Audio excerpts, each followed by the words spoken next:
Hello everyone. So I promised you guys I would do a yearly forecast reading for 2015, and this is it. I'll go ahead and show you what I already have out on the table. As always, over here I have a white tea light candle burning for spirit. I'm not sure you can see it or not. I don't think it's in the shot. Next to that I have my selenite, which I always have on the table for drawing in all kinds of positive energies.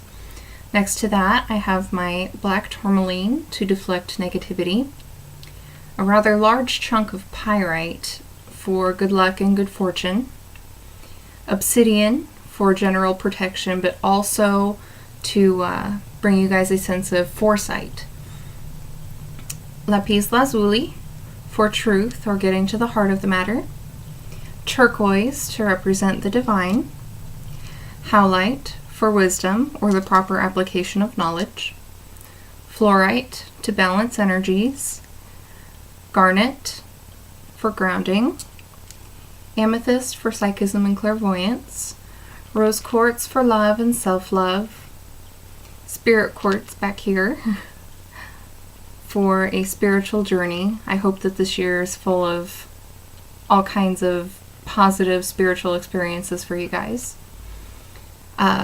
Rainbow petrified wood for patience, aquamarine for communication, my large chunk of peacock ore, which can be used for divination, psychism, and clairvoyance, but I like to use it for overcoming obstacles. And over here I have my clear quartz for clarity, and the incense that I'm burning over here, the burner is out of the shot. I have sage burning to kind of clear away the old and make way for the new, and with all of the predictions that I've already been getting for the coming year, there's going to be a lot of energy going around, so I think it's going to be very important to keep yourself and your home cleansed of stagnant or negative energies. So that's why I included that in the reading today. And the deck that wanted to speak today is the Psychic Tarot by John Holland. So here I have one card pulled for each month in 2015, and then a last card as a kind of summary for the year. So I'll go ahead with January. We have spiritual strength. So if I remember correctly, the purple suit in this deck represents, I believe it's swords. I could be wrong, but anyway,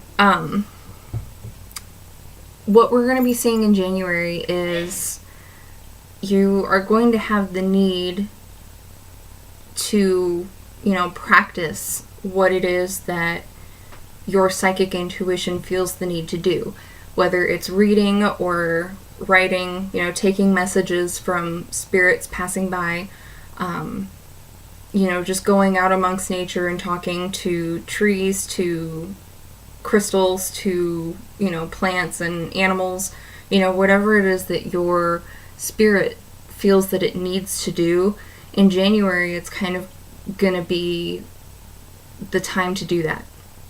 I know that so far we've actually had a pretty mild winter, all things considered. So I'm sure that there's going to be a day or two that you can actually get outside and kind of let your psyche take that in before we have to stay inside for 3 months straight because there's 10 inches of snow or 3 feet of snow outside. Or if you live further in the south, then you'll probably get more thunderstorms than anything, because it'll be too warm to be snow. But, so this is actually a really interesting way to start the year. I know that our spring is actually, or in the northern hemisphere, our winter and spring are the fall and summer for the southern hemisphere.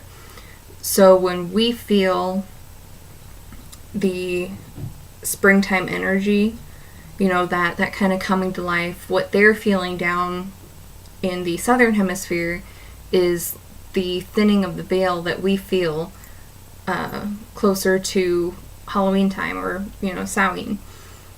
And so what I'm feeling is kind of a reversal of the energies, not completely, obviously, but the spiritual energy that's going to be around in January is going to be a lot greater than what we're used to feeling at this time of year. So it's important to utilize it to your advantage. Alrighty, let's take a look at February. We have Rest and Rejuvenate.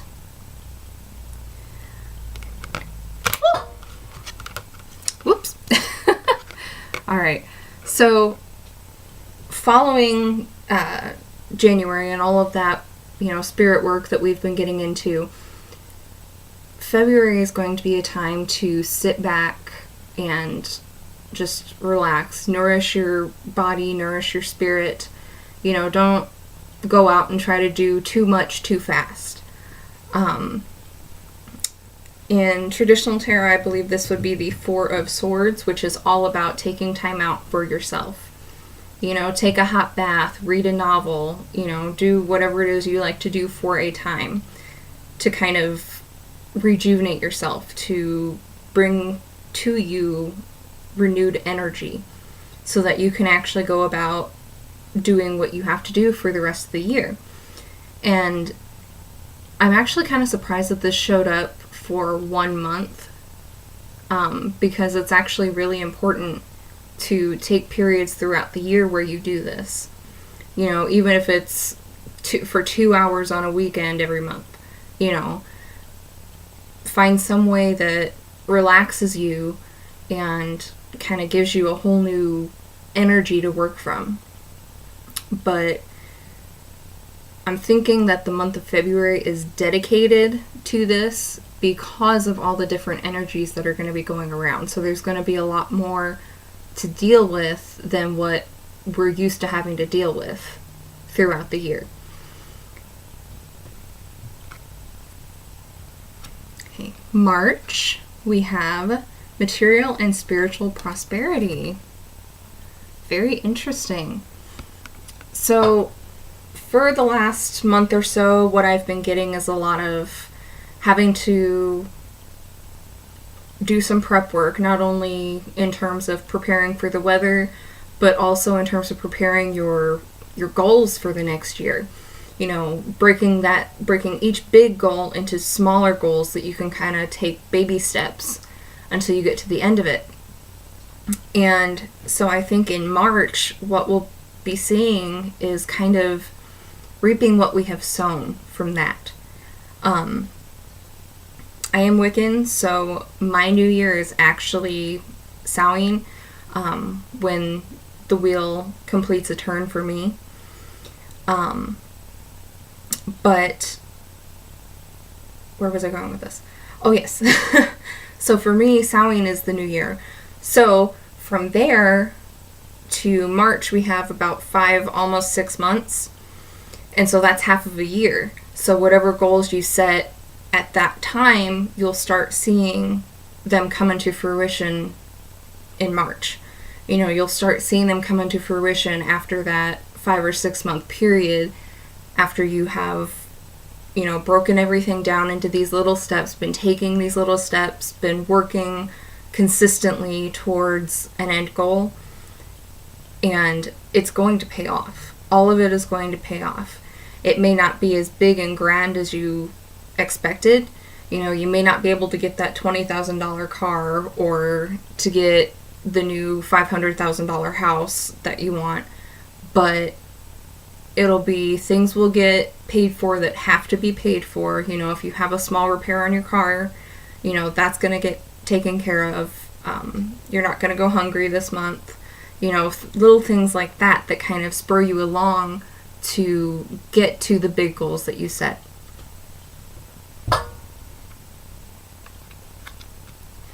Okay, so in April, we have Solitude. So in traditional tarot, this would be the Hermit card. And I think this is actually really, really interesting because back here in February, we saw a period of rest. And 2 months later, what we're stepping into is a period of reflection and the need for time spent with the self. You know, whether you journal or you paint or, you know, you write, whatever it is that you do, you dance, you sing, play an instrument, anything like that, whatever your creative endeavor is, it's going to be really, really, really important for you to take that on for yourself. Not as something to be published or necessarily shared with the world, though if you decide to do that, that's fine. It has to be directed for you. Excuse me. I like to create different spreads. That's one way that I am creative. I come up with new ways to lay out and interpret the cards that I have, which is another reason that I have so many different decks, all these different themes and messages. And I have one friend that paints, I have one friend that writes, and I have another friend that dances. And one thing that I've noticed is that when each of us spends time on our own, doing our own thing, when we come back together, we have things to share and talk about and help each other expand our minds, expand our spirits, all of that. And so that's why this month in particular, it's going to be really important for you to make a little bit of time for yourself. If you like to meditate, that can actually be something that you take up as time just for you. You know, spend 10 minutes a day or take an hour out of your week to just sit down and do whatever you feel most comfortable with. Because at the end of the month, when you come back together with all of these people that you've kind of been away from for a while, sharing your experiences and hearing theirs, you're going to be expanding each other. So you help each other grow and you help each other learn about life and about yourselves, about each other, all of that. And a lot of that is actually really very much inherent in the Hermit card. It's about reflection and finding the self and just freeing the spirit with wisdom that is found within.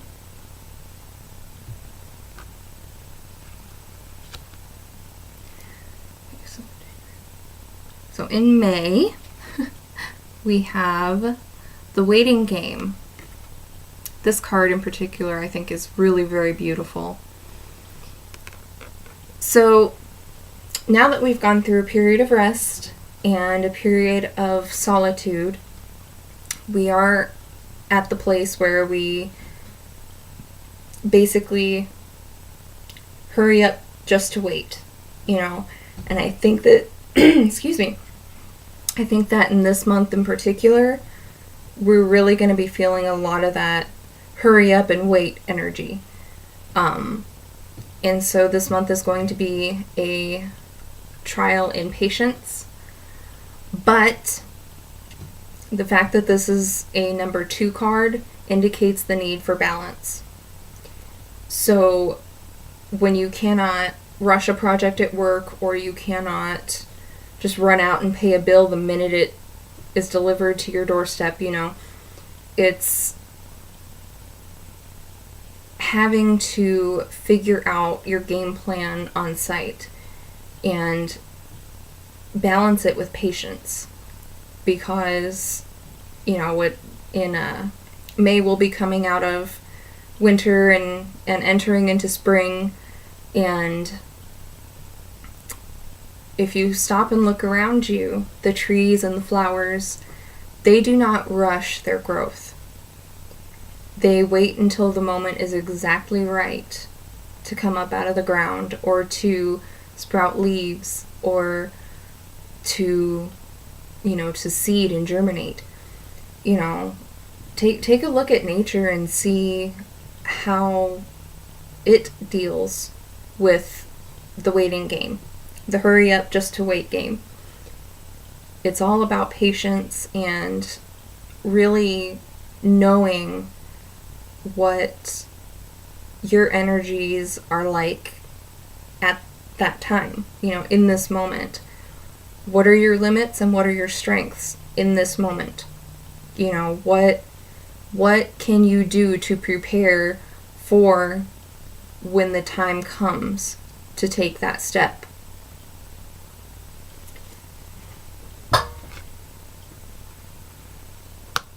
So in June, we have recognition and reward. So again, this year seems to be moving in cycles where we'll have a period of rest and just kind of calm, having to, wait it out. And then we get into a place where it pays off. It's paying off. Even if it's not on the grand scale that you were expecting. It'll be the little things, getting a small raise at work, or getting a bonus, or getting an inheritance that allows you to get the house that you wanted. It's going to be those little things that just really improve your life, once they've been added together.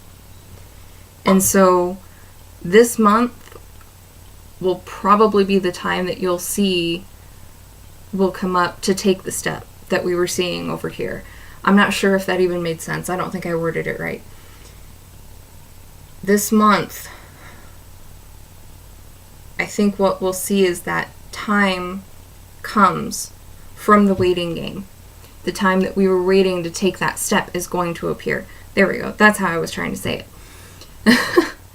So things are looking up, but they're also moving in cycles. And so it's really, really important to pay attention to the cycles that you're going through and the people closest to you are going through. If you've got kids that live with you, if you live with your parents, look at how your pets are reacting to the changes in the world around them. Those kind of things. Pay attention to the cycles and the seasons and just your energy levels. Because if your energy levels are not where they should be, you're not going to be able to accomplish what it is that you set for yourself way back here, So looking at July, we have patience and planning. So here we saw one goal come into fruition, and here we see we need to set up for a new goal. Maybe what you had set up for yourself was actually 8 small steps towards a larger goal.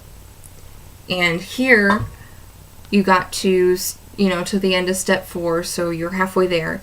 And here is where you implement the other 4 stages. This is where you will get the renewed energy, where you will have to find the renewed energy.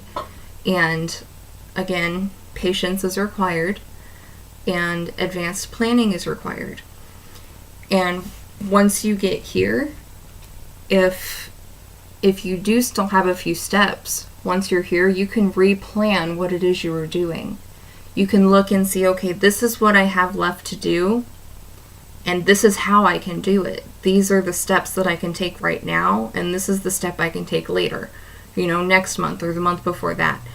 It's, like I said, this year seems to be moving in cycles, and there is a ton of energy flowing around that we are really not used to feeling.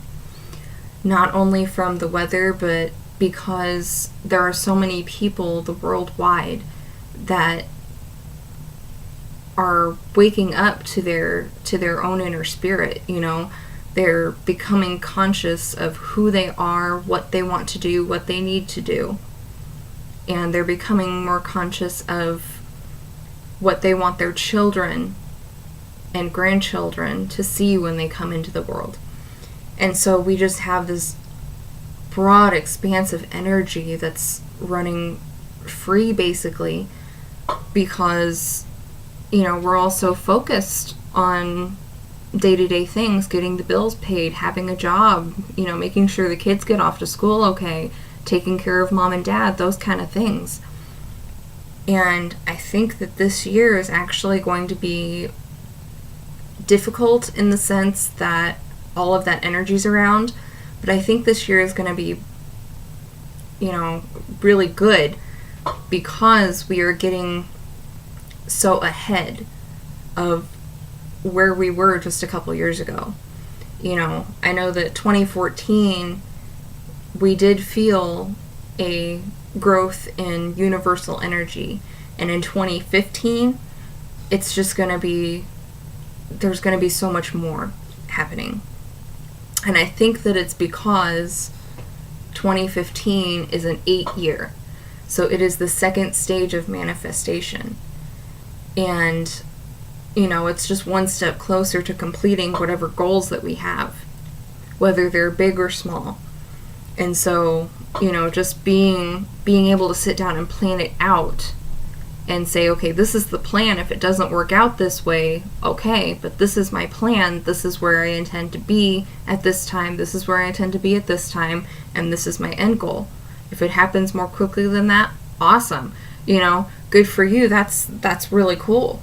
I love when clients come to me and say, this is what I was expecting to happen, but this is what happened, and it is so much better than I thought it would be. I love when that happens. And I think that we're going to be having a lot of that going around this year. But at the same time, I think that with all of these energies that are going around, people are going to be getting a little bit more excited, overexcited, and so they'll be more likely to make decisions that will set them back a step. And if that happens, all you have to do is regroup and replan. But when that happens, you have to be patient with yourself. It's part of being human. It's part of being a member of society, And so patience is just going to be very much required this year, I think.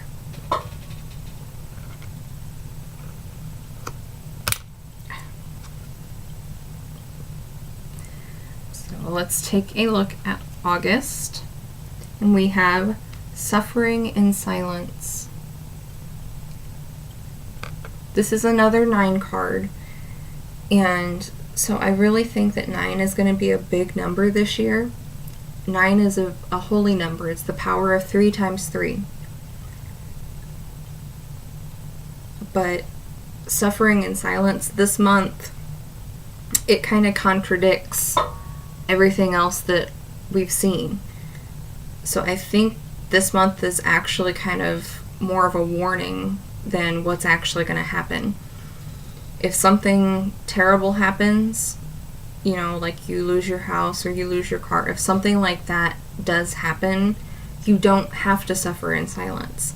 There are people in the community, pretty much every community, that will be willing to help.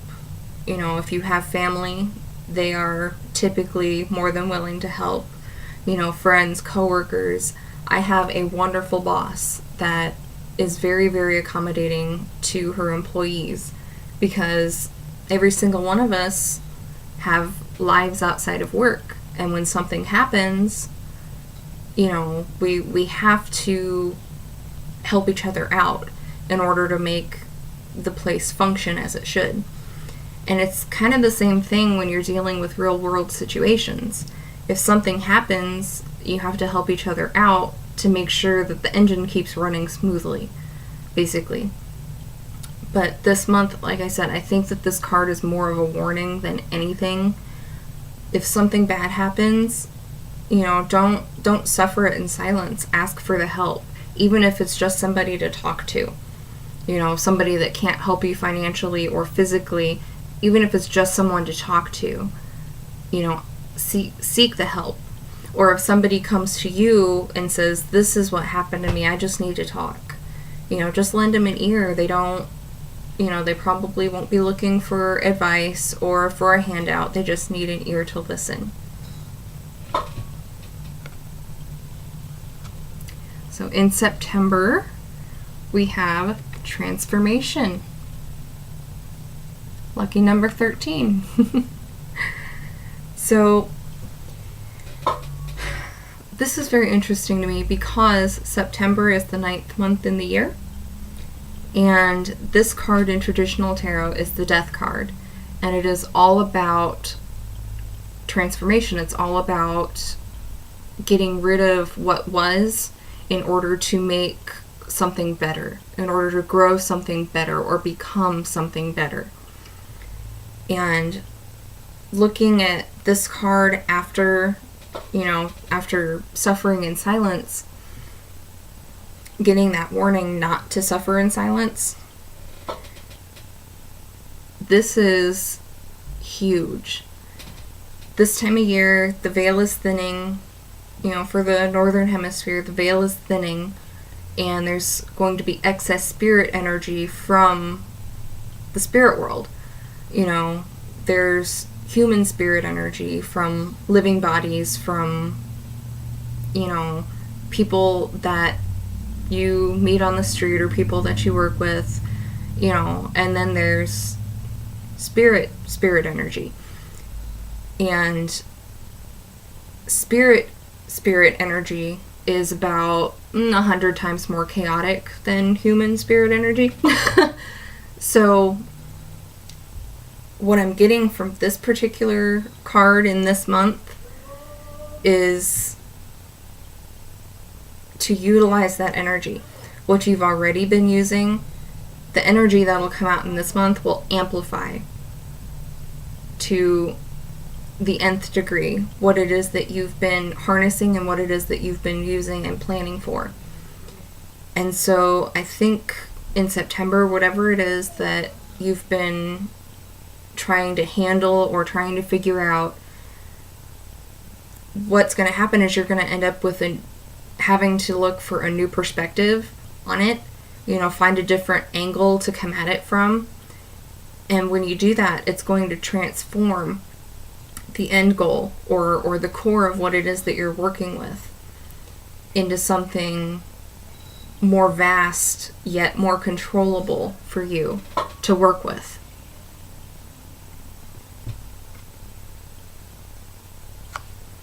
All right, in October, we have triumphant success. So I think this is a wonderful, wonderful way to spend October. Back here, what we saw was, getting a new perspective and kind of transforming what it was that you were working on, or whatever it was that you were trying to figure out or plan.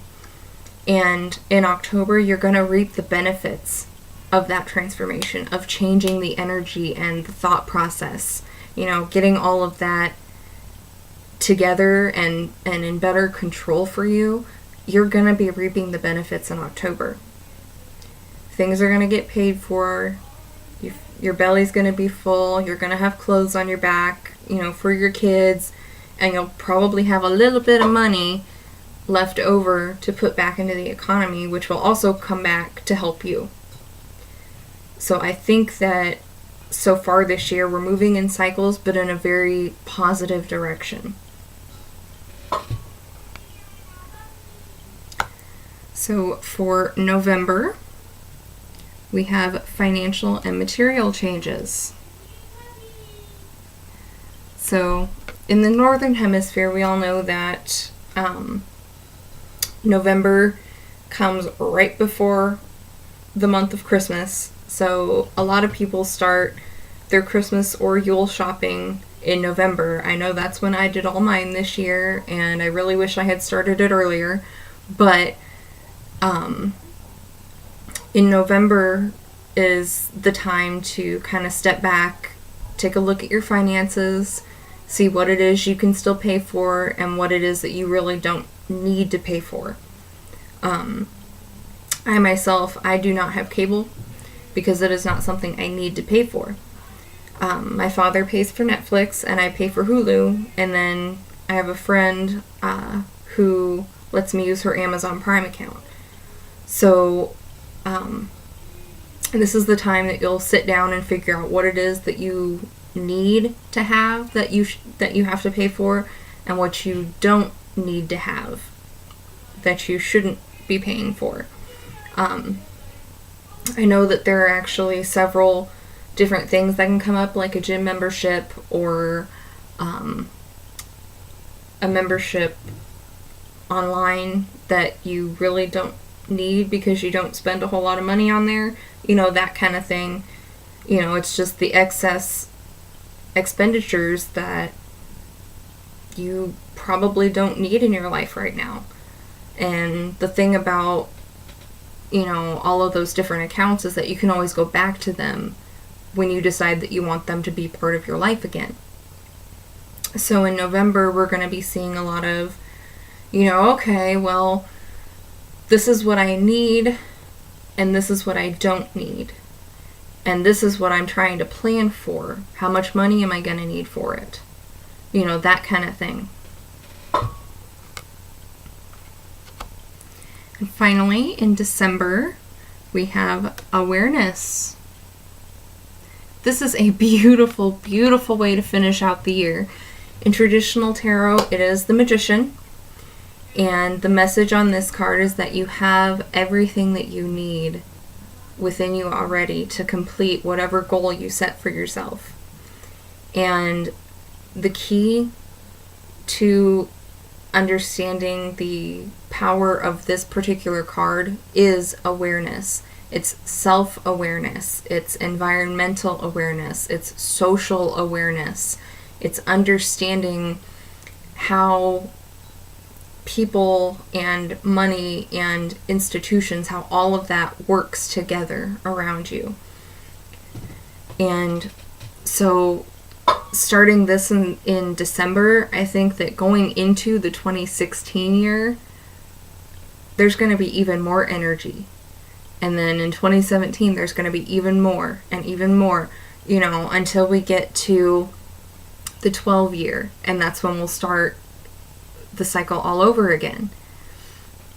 But I do think this is a wonderful way to finish the year, because what we're seeing over here is all cycles, and then once we get about halfway into the year, we're seeing a little bit more struggle, a little bit more worry, because we're going to be having a lot more spirit type energy that combines with the human psychic, human psyche. And so, here we figure our finances, and here we're going to figure the rest of it. Our next life goal, our next, creative goal, things like that, and just kind of reaching these plans with an understanding of how the world around you works in your favor and how it doesn't work in your favor. Having that awareness about you and about your surroundings is going to be really, really important in December. So the very last card in this reading is the summary for the 2015 year. And we have Destiny. Oh, that is so cool. So in traditional tarot, this is actually the Wheel of Fortune, which indicates a change in fortunes. It can be good or it can be bad. But the message of the card is always that change brings with it growth and evolution and a better understanding of the self, a better understanding of the world as a whole, of the universe as a whole, growth as a person, not just as a human being, not just as a member of society or a member of a family, but growth as a human, as a person. And I love that John Holland changed the title of this card to Destiny, because essentially when you have a change in fortune, what is happening is you're being put on the path that is best for you, that is best for your soul purpose. And so what we're doing in 2015 throughout the whole year is growing closer to our sole purpose, why we are here, what we are here to do. And I don't think we could ask for anything more exciting than that. So I really hope that you guys enjoyed this, and I hope that it helps you to kind of get started and get through the 2015 year. And if you have any further questions about this reading, please let me know. I don't mind answering questions, or, if you need anything clarified or anything like that. So I am wishing you guys a blessed new year filled with love and light, and many blessings to you.